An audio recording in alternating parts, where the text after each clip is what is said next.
Sweet. It's finally working.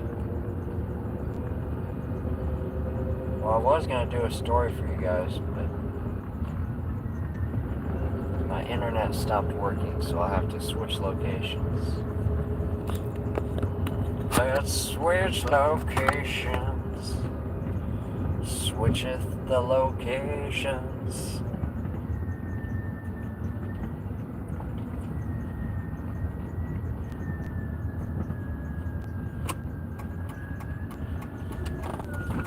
La-dee, now la-dee-da.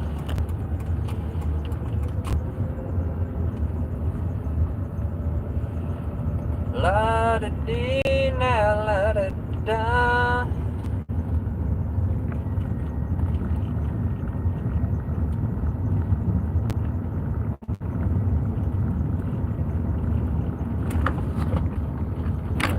Wobbly bobbly. I'm really not paying attention to the road. I gotta start paying attention to the road. 'Cause there's normally cops around here. Ask yourself one question. Do I feel lucky? Well, do ya, punk? Road trip, let's go on a road trip. I was gonna tell my story, but my phone wouldn't stop fucking up. So here we go, gonna have to switch locations on you. La-di-dee, now la-di-da. La-di-dee, now la-di-da. Look at those nerds out there with their model airplanes. Probably cost like $400 a piece. Yep, it's a model airplane. Probably costs like $400. Somebody left a comment. I can't really read comments right now.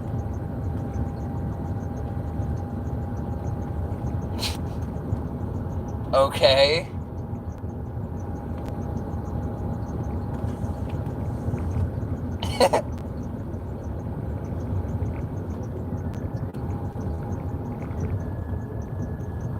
I really need to slow down. The speed limit's like, tell you what, it's not 30.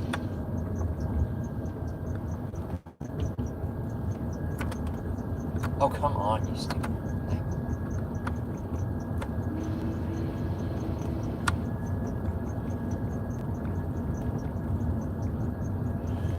La-da-dee, now la-da-da.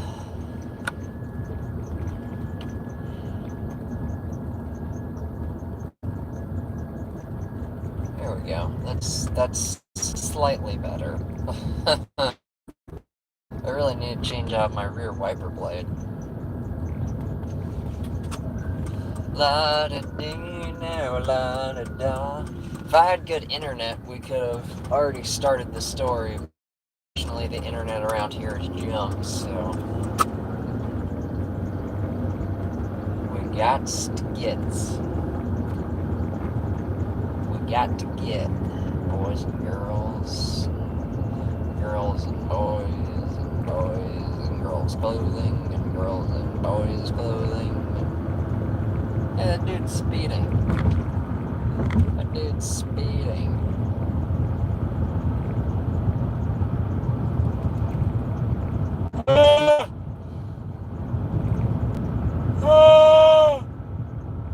Whoa, that's a pretty big bird. Damn. I bet that bird was like 3 feet across at least.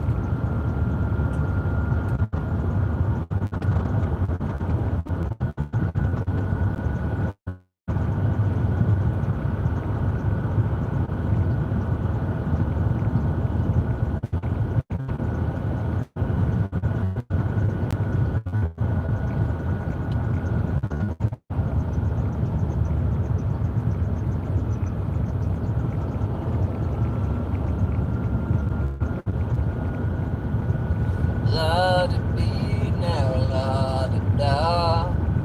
I would love to have started this stream already be halfway through my story. Like I said, the internet at my other location was total crap, so gotta switch locations. And it's not like you can, like, not exactly a lot of places to just pull off to the side and do a live stream. Oh! Especially like a 1 hour live stream. That's kind of cool. Jay Feather. Mowers ahead.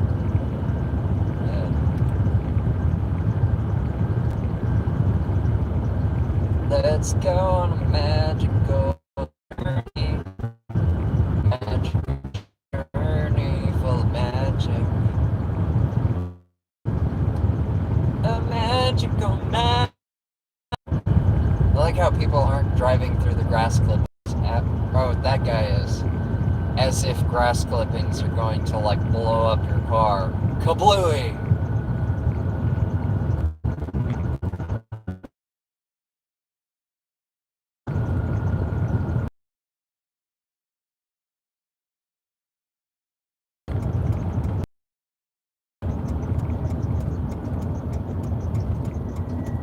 Hopefully, as long as this street isn't still blocked. It is still blocked. Maybe. It's kind of hard to tell. Are they just blocking off a part of it? No, they are blocking off.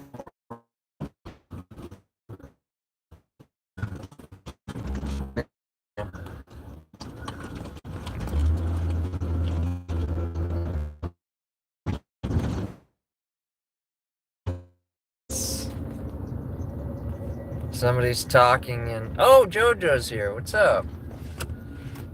Eternity? Oh, thank you for speaking first. Hopefully I'm able to start my story here in a minute. But it's just there's nowhere to, like, pull over and do a live stream for a long time. For like an hour. Because I'm going to do an hour live stream.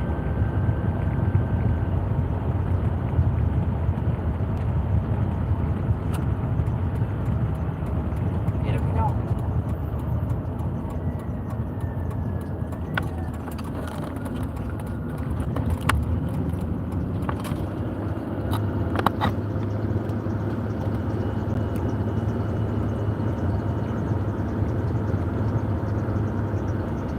Love it when people follow me and follow me and follow me and follow me. Just for hours. Just following and following.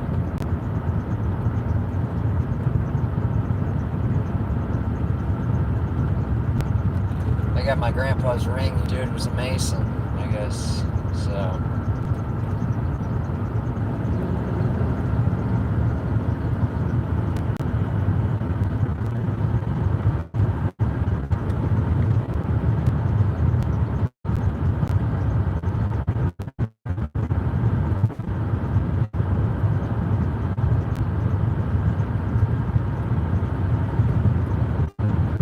it's like people's life purpose, just like once they get behind you. I must pass this man at all costs. I must pass him and pass him and pass him. Like, even when I'm going the fucking speed limit. It's like, I must pass this man at all costs. It must be my life's duty to pass this man.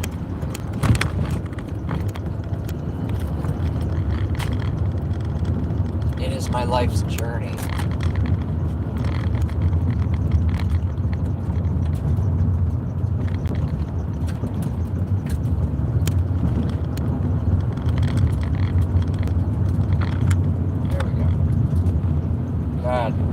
Why my car just cannot handle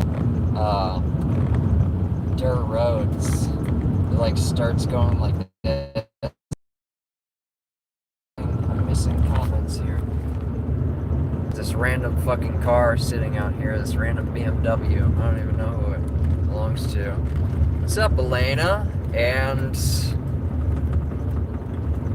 Alicia? Assalamu alaikum. on you. Yes. Good.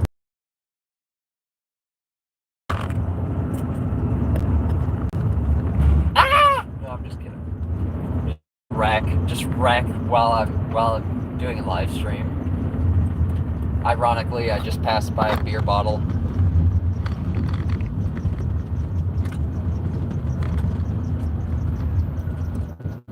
Alright, we're almost there, guys.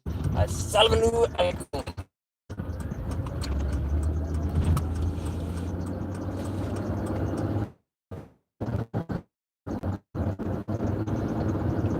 We have a lot of viewers from Pakistan.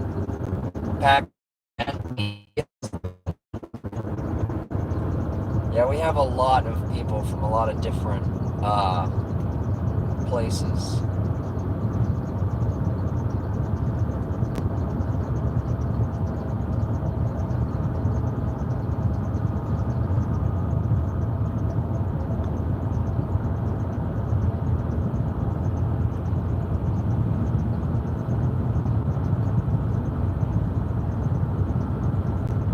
Assalamu alaikum. Assalamu alaikum.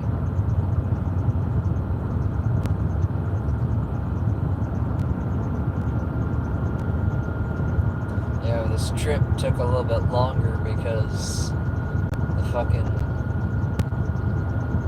there's no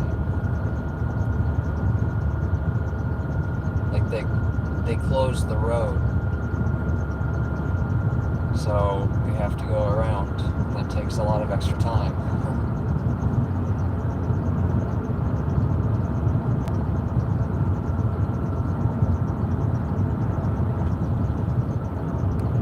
Alright, we're literally almost there, guys, so.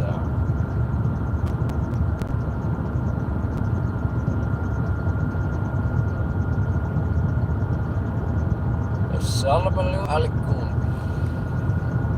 Almost there, guys, almost there. Literally one minute or two away. Oh, I totally just hit a bird. I'm so sorry, little bird. That was kind of funny.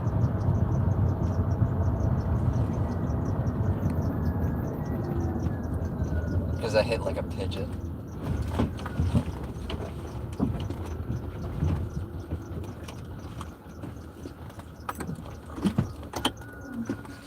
Oh, sweet. They just mowed this spot, so hopefully we'll be fine sitting here. Hopefully I can start my story now. Oh, Core Crikey! Yes, I'm good. Thank you for asking. I'm sorry, Core Crikey. I was telling you, we're almost there. How are you doing? And the creator, how you doing? We're about to start our story. I have to go split screen. Hold on 2 seconds, everyone. Assalamu alaikum! Alright, there we go. Oh, come on. I always gotta switch to all messages. Burp.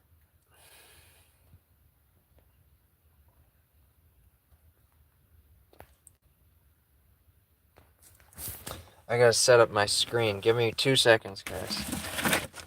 Or I need to, like, put this reflector up so people aren't constantly, like, giving me mean looks. Or, like, staring. People love to stare at me, like, what's he doing? Does he think he's so important that he needs to film himself just talking? Yes. Yes, I do.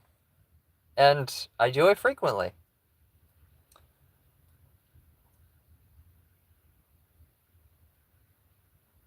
Walaikum assalam. Oh, that's probably like the response. Somebody says assalamu alaikum, and I say walaikum alasum. Walaikum alasum. All right, cool. Thanks, Alicia. Where are you two? And I'm not sure. Oh, I'm at just like a trail. I'm just sitting on a trail right now.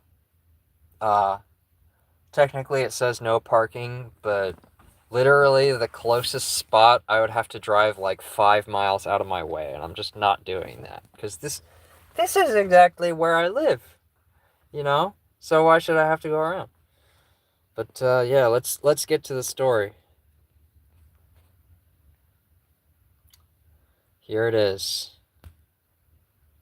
The phallus touch. All right.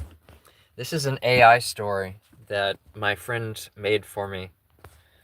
He normally just writes songs, but this is a story that he wrote because he knows that I have this weird voice that everyone likes, and his voice is kind of scratchy, I guess is how he described it or something like that. But yeah, I'm going to message him and then I'm going to start the story. Give me 2 seconds, guys. I might have to. All right, hold on. I am a person. Good. Thank you. I love. All right. So sorry about that, guy. No, come on. Well, it disconnected my live stream, so I'm sorry everyone that like tuned in and now you're gone. Oh, what the fuck? Now it worked. Okay, sweet. Okay. Well, I guess we have people back. Oh, now it's switched to the old. Okay. What's saying like 0 people and 0 likes, so I'm like, what the fuck? Okay, here we go.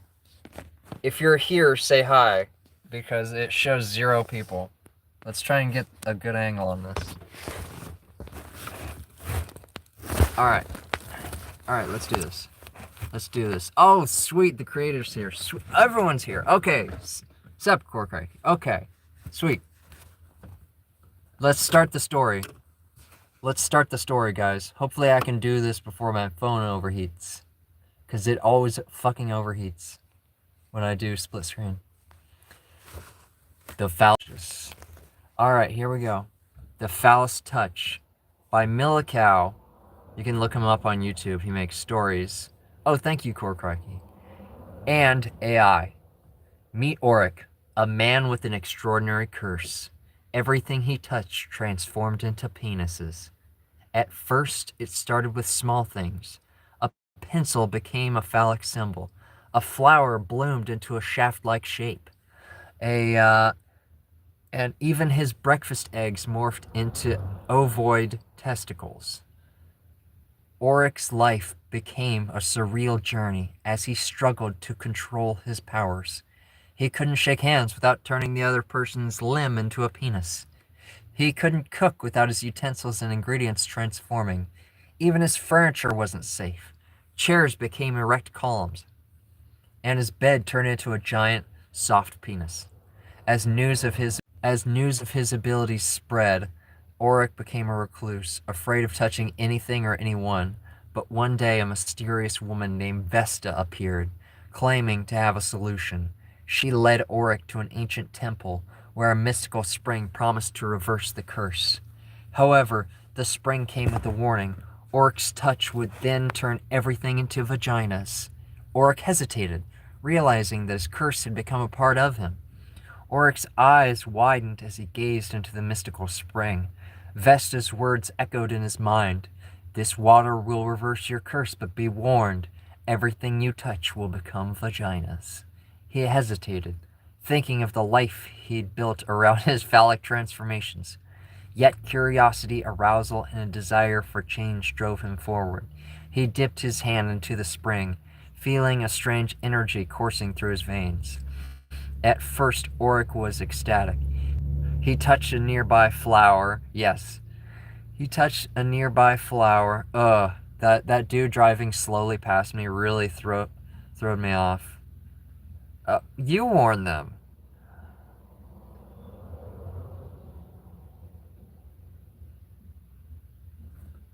However, oh yeah, wait.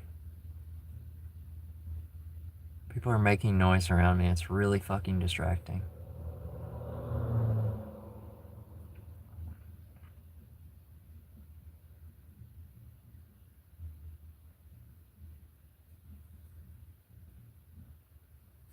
They're having a football game over there. God damn it. Into the spring, feeling a strange energy coursing through his veins. At first, Oric was ecstatic. He touched a nearby flower, and it bloomed into a beautiful, delicate vagina. He giggled as a tree branch transformed into a labial shape. At first, the world was his canvas, and he reveled in his newfound power. Vesta watched with a knowing smile. You're embracing your true self, Oric. But as Oric continued his exploration, he failed to consider one crucial aspect: his own body. In a moment of carelessness, he touched his own penis, and it transformed into a vagina. His jaw dropped as he stared at his new anatomy. Oric's mind reeled, struggling to comprehend the sudden change. His excitement turned to shock, and he stumbled backward, unsure of what to do next. Oric stumbled through the forest, his mind racing with thoughts of his lost masculinity. He couldn't shake the feeling of incompleteness. Vesta's words echoed in his mind. The spring's magic is irreversible. But Oric refused to accept it.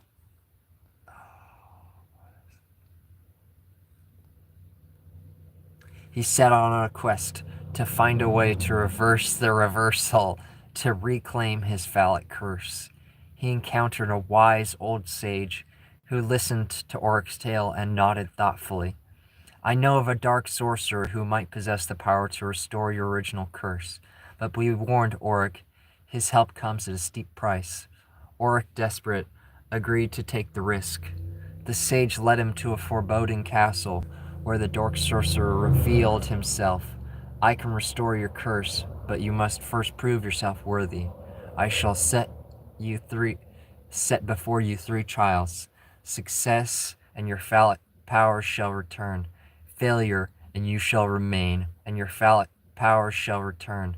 Failure, and you shall remain altered. Oric steeled himself and accepted the challenge. The first trial: to retrieve a golden dildo from the depths of a nearby dungeon. Oric, why does it say that twice? Steeled himself, ready to face whatever lay ahead. Oric ventured into the dungeon, his heart pounding in his chest. The air grew thick with the scent of decay and lust. He navigated through treacherous corridors, avoiding deadly traps and battling twisted creatures. Finally, he reached the treasure chamber, where the golden dildo lay atop a pedestal. As he grasped the dildo, the chamber began to shake. A voice boomed. You have passed the first trial, Oric, but be warned, the next trial will test your resolve. The dark sorcerer's voice echoed in his mind.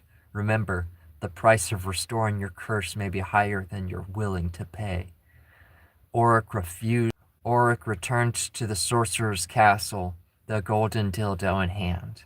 The sorcerer presented the second trial: to seduce a powerful queen, one who could only be swayed by the most skilled lovers.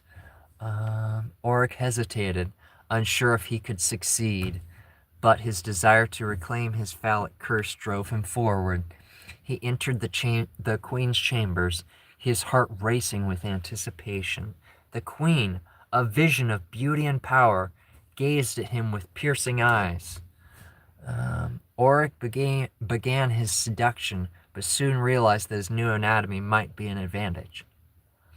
Oric's seduction began with tender touches, exploring the queen's body with his new form.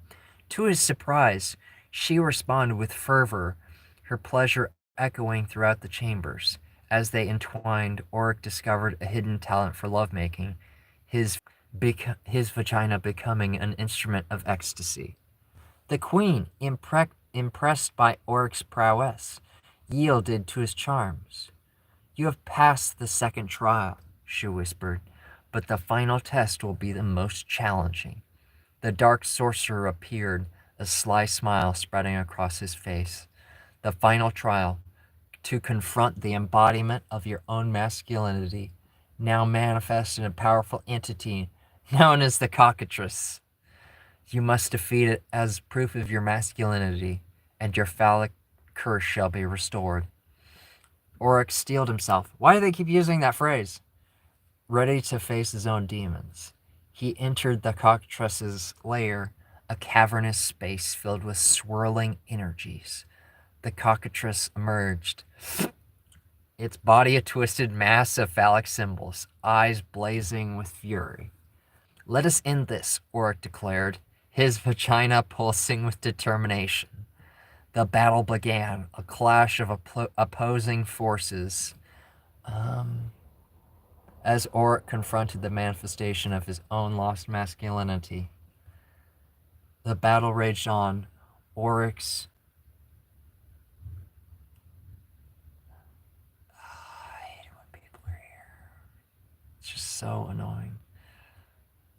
The battle raged on, Oryx's vagina unleashing waves of pleasure against the cockatrice's phallic fury. The air was filled with the sounds of clashing ecstasy and rage. Oryx's new form proved to be a surprise advantage as the cockatrice struggled to counter the unconventional attacks. As the fight reached its climax, Oryx landed a devastating orgasmic blast, sending the cockatrice stumbling back. The creature let out a deafening roar, and its phallic symbols wilting in defeat. The dark sorcerer appeared, an impressed smile on his face. Well done, Oryx. You have passed the final trial. Your phallic curse shall be restored. With a wave of his hand, the sorcerer reversed the effects of the mystical spring. Oryx felt his anatomy shift, his vagina transforming back into a penis. He looked down, relieved to see his familiar form restored. But as he turned to leave, he heard the queen's voice. Oryx, remember, your time as a vagina has given you a unique perspective. Use it well. Oryx smiled, realizing that his journey had changed him in ways he never expected. He left the castle, ready to face new challenges, his phallic curse restored but his mind forever altered. Oryx celebrated his restored phallic curse, eager to test his newly regained manhood. He rushed to the nearest brothel, seeking a willing partner to rechristen his penis. However, as he undressed, excitement turned to horror. His penis, once restored, was now barely 3 inches long.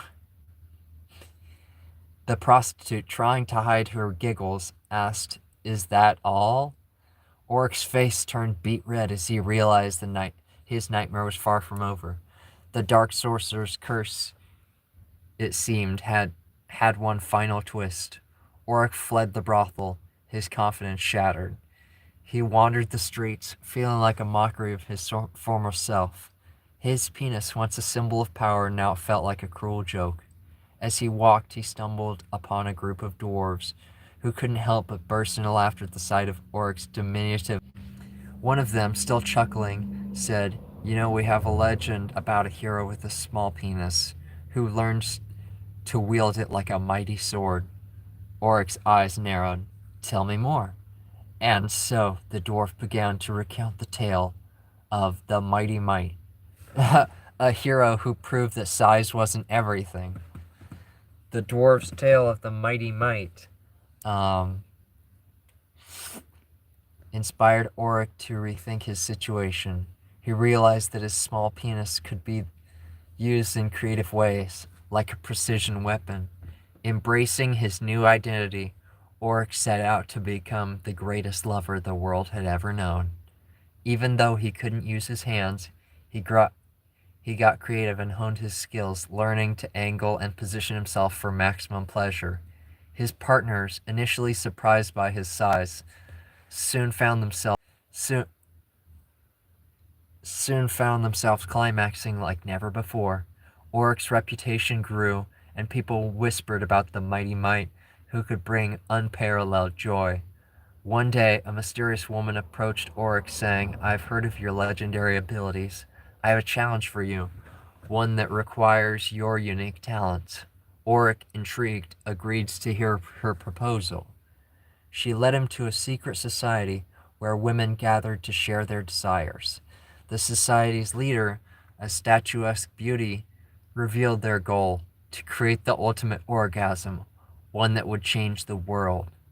Auric, now confident in his abilities, accepted the challenge. With his trusty 3-inch penis, he embarked on a quest to create the most epic climax the world had ever known. Auric's journey took him to the society's secret temple, where he encountered an array of erotic contraptions and sensual delights. The society's leader, the statuesque beauty, presented him with a series of challenges, each designed to test his skills and creativity. Auric rose to the occasion, using his small but mighty penis to unlock new heights of pleasure. He discovered hidden talents, like his ability to fit into tight spaces and precision target sensitive areas. As he progressed, the challenges grew more intense. He encountered a woman with a vagina shaped like a puzzle, requiring precise movements to unlock her orgasm. Another had a clitoris that could only be stimulated by a specific rhythm, which Auric mastered with his trusty 3-inch penis. Finally, the society's leader presented the ultimate challenge, a woman with a golden vagina, said to grant immense power to whoever could unlock her secrets. Auric, determined to succeed, approached the woman with reverence and creativity. Auric, confident in his abilities, approached the woman with the golden vagina, but instead of being impressed, she burst out laughing at the sight of his 3-inch penis. "Oh, you're the one they call the Mighty Mite?" she giggled. "I've seen bigger acorns on a tree." Auric's face turned bright red as he realized he wasn't going to pass the final test. The woman's laughter echoed through the temple, and the other society members joined in, mocking his size. Defeated, Auric slunk away, his blue balls aching with unfulfilled desire. He felt like a failure, his masculinity crushed by his own inadequacy. As he left the temple, he stumbled into a group of dwarves playing instruments. One of them, still chuckling, handed Auric a tiny drum. Hey, Mighty Mite, why not join our band? You can be the drummer." Auric joined the dwarves' band. Wow, that's hard to say.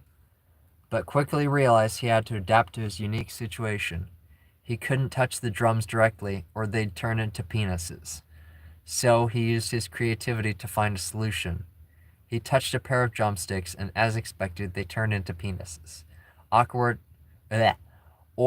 awkwardly held the penis sticks and used them to play the drums. The sound was surprisingly good, and the dwarves cheered him on. As the band played, Auric's penis sticks drew a curious crowd. People pointed and giggled, but Auric didn't mind. He was finally doing something he enjoyed, and his curse had become a bizarre advantage. The band's popularity grew, and they started playing sold-out shows. Auric became known as the penis percussionist, and his unique talent brought joy to many. The band's success led to a record deal, and they released their debut album, The Penetrating Beats. Auric's penis sticks adorned the cover, and the album became a surprise hit. As they toured, Auric encountered a new challenge: groupies. Women would throw themselves at him, but Auric's curse made intimate encounters complicated. One enthusiastic fan, however, caught his eye. She seemed to appreciate Auric's unique situation and even found it charming. Auric fell for her, but hesitating, fearing his curse would ruin their relationship. The fan, whose name was Lily, took matters into her own hands. She approached Auric with a box of rubber gloves, saying, "I want to be with you, curse and all. Let's make this work." Auric's heart swelled, and he realized he'd found someone special. Auric and Lily's relationship blossomed, but they had to get creative to overcome the curse. Auric couldn't hold hands or touch Lily without turning objects into penises. Even the gloves turned into penises the moment they touched his fingers. One day, Lily had an idea. She sprayed Auric's hands with Flex Seal, covering them in a thick, rubbery layer. It wasn't an object, so the curse didn't affect it. Um, with his Flex Seal covered hands, Oric could touch Lily without turning her into a giant 5'7" penis. They hugged, held hands, and even played music together. Oric's penis sticks drumming skills improved with Lily's help.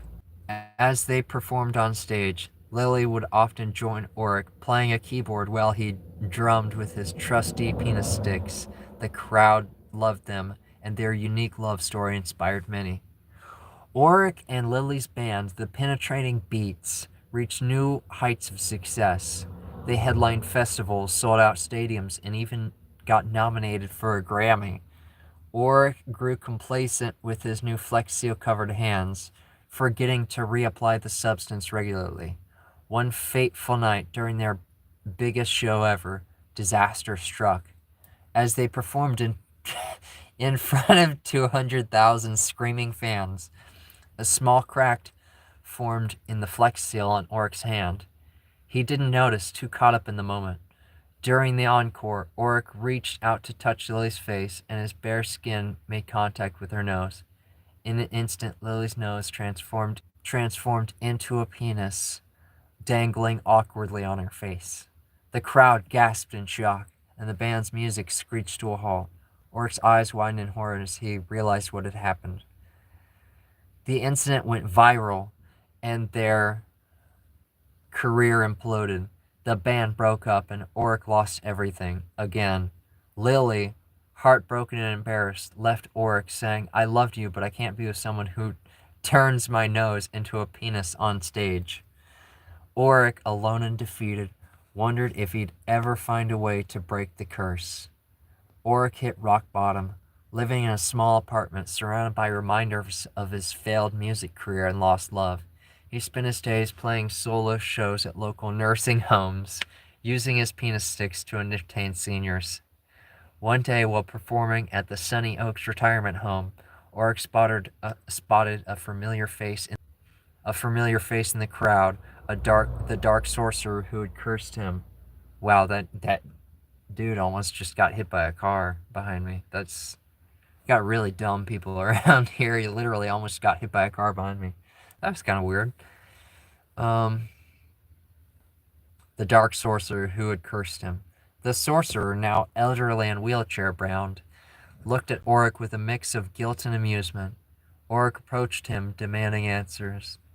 The sorcerer revealed that the curse was meant to teach Oric humility and creativity. He said, "You've passed the test, Oric.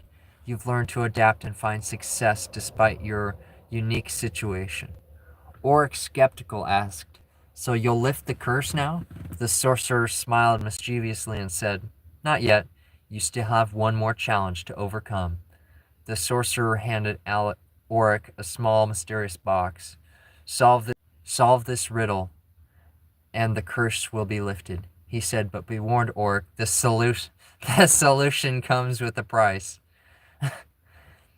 Oric opened the box, finding a small, intricately carved penis-shaped puzzle. He groaned. Seriously?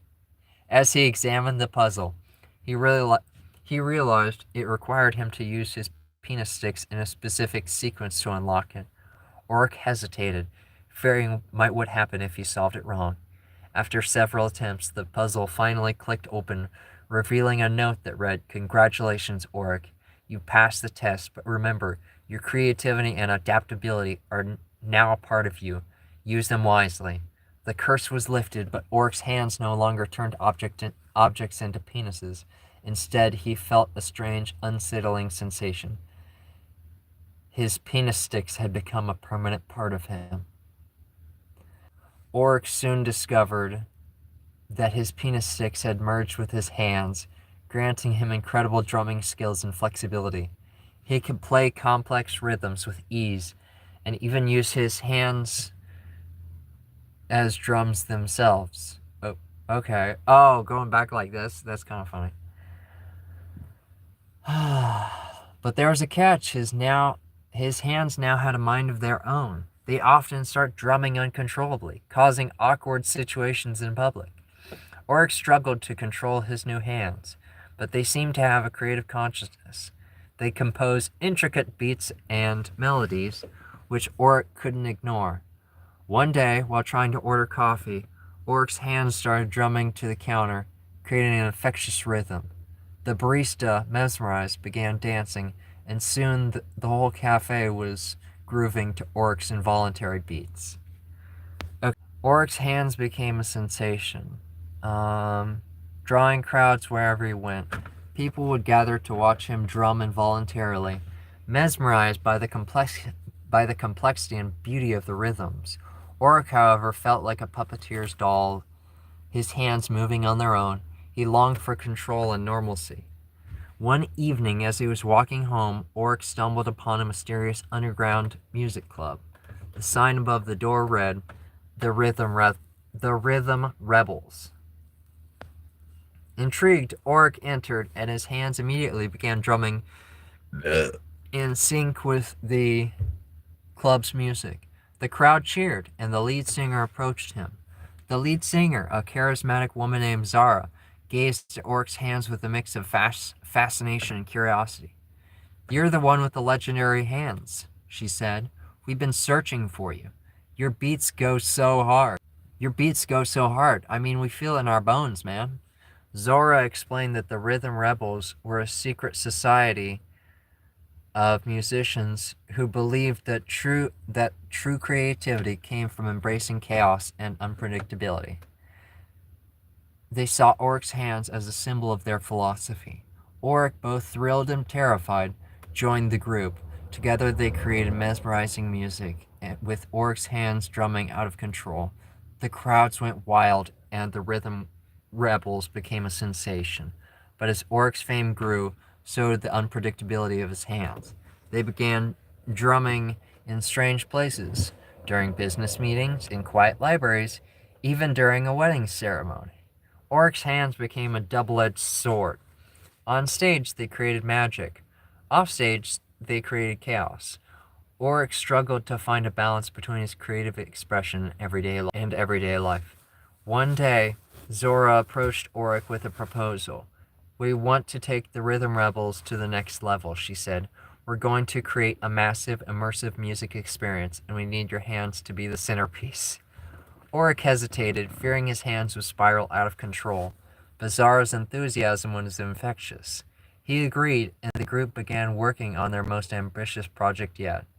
The Rhythm Rebels' immersive experience, dubbed Echoplex, was a massive dome-shaped structure that surrounded the audience with pulsing rhythms of mesmerizing visuals. Oryx's hands were the key to unlocking the full potential of Echoplex. As the opening night approached, Oryx's hands began to drum with an otherworldly intensity. The rhythms grew more complex, more hypnotic, and more unpredictable. The audience was entranced, but Oryx's hands seemed to have a mind of their own. They drummed through the performance, ignoring Oryx's attempts to control them. As the show reached its climax, Oryx's hands created a rhythm so powerful that it shattered the boundaries between reality and the Echoplex experience. The audience was transported into a world of pure sound and color. In this mystical realm, Oryx's hands continued to drum, weaving a tapestry of sound that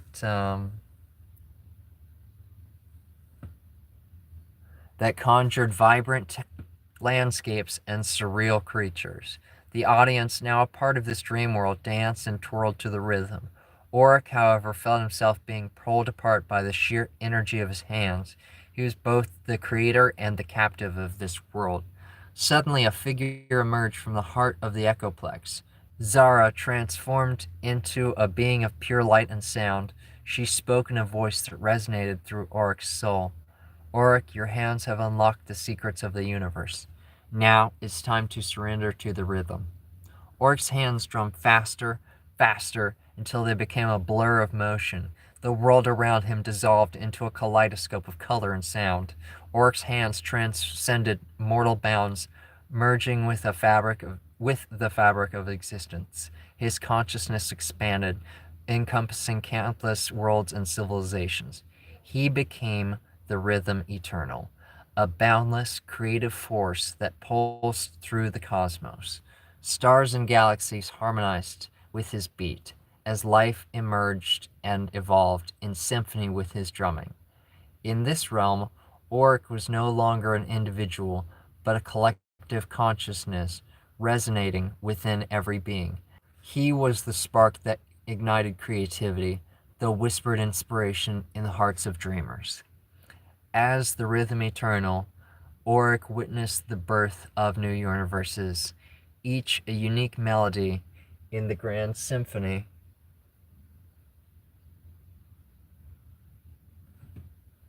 of existence. His hands, now an infinite array of creative tendrils, wove the tapestry of reality.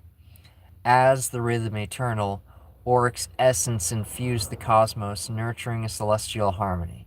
His creative force inspired countless civilizations, guiding them towards symphonies of cooperation and beauty. In the heart of a radiant galaxy, a magnificent planet blossomed, its landscapes and creatures a testament to Auric's boundless imagination. This world, named Echoaria, became a sanctuary for artistic expression, where beings from far and wide came to honor the rhythm eternal. Auric's hands, now an eternal shimmering aura, continued to drum, sustaining the celestial music. His spirit, a kaleidoscope of creativity, danced among the stars, forever inspiring generations to come. And so the legend of Auric, the humble drummer, transformed into the rhythm eternal, echoed throughout the expanse, a reminder that creativity, when unleashed, can become the very fabric of existence. And that's the story, guys. That's the whole story. I don't know if anyone was listening that whole time because it still says 0 people, but if you're here, say hi again, because I really hope I didn't just read that whole thing for 0 people. I think Korkrike's here, and I think the creator's here. But even if it's just 2 people, goddamn, I hope I didn't just read that whole thing for literally 0 people.